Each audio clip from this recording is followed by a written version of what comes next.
కొత్తపల్లి కొత్త రుచులకు స్వాగతం.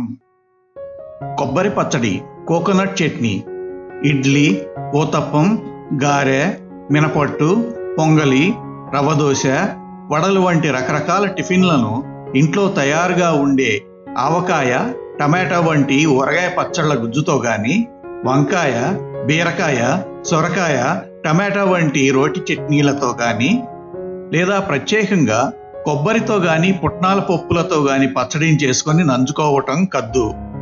ఇలా టిఫిన్లలో నంజుగ్గాను ప్రత్యేకంగా ఇష్టపడి చేసుకునే చట్నీలలో ఒకటైన కొబ్బరి రోటి చట్నీని ఎలా చేసుకోవచ్చో ఈ వీడియోలో చూద్దామా మరి.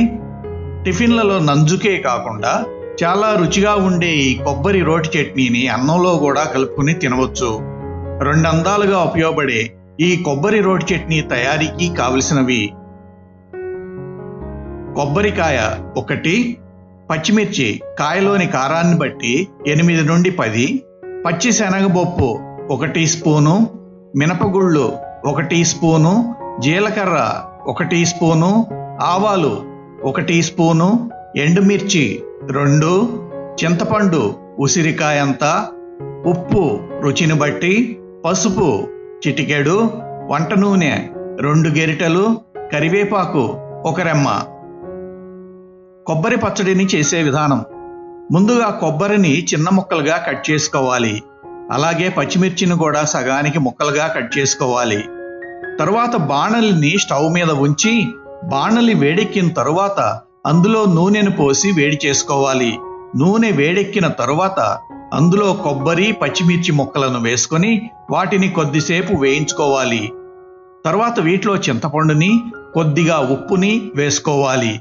కొబ్బరి ముక్కలను, పచ్చిమిర్చిని 3-4 నిమిషాల పాటు పచ్చిమిర్చి దోరగా వేగేంత వరకు వేయించుకోవాలి.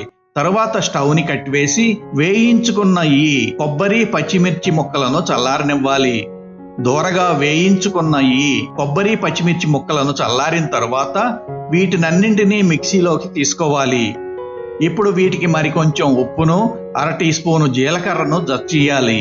తరువాత మిక్సీని ఆన్ చేసి కొబ్బరి ముక్కలను వాటిని మీ అభిరుచికి తగ్గట్టు మెత్తగా గాని లేదా కొంచెం కలామెలా గ్రైండ్ చేసుకోవాలి. ఇలా గ్రైండ్ చేసుకున్న కొబ్బరి, పచ్చిమిర్చి గుజ్జును ఒక గిన్నెలోకి తీసుకొని తయారుగా ఉంచుకోవాలి. ఇప్పుడు ఈ పచ్చట్లో తాళింపుకు గాను పొయ్యి మీద బాణలిని ఉంచి పచ్చడి తాళింపుకి సరిపోయినంత నూనెను పోసి సన్నటి సెగ మీద వేడి చేసుకోవాలి. నూనె వేడెక్కిన తర్వాత అందులో పచ్చిశనగపప్పు, ఆవాలు, మినపగుళ్ళు, జీలకర్రను వేసుకోవాలి.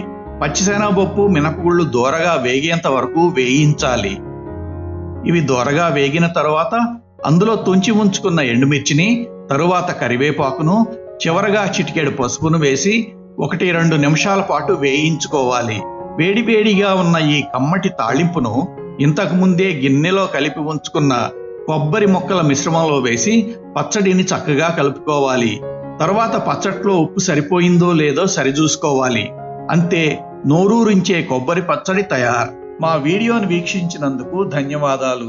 మా వీడియో కనుక మీకు నచ్చినట్లయితే ఈ వీడియోకి లైక్ కొట్టి మరిన్ని రుచికరమైన వంటకాల కోసం మా యూట్యూబ్ వంటల ఛానల్ కొత్తపల్లి కొత్త రుచులకు సబ్స్క్రైబ్ చేయండి.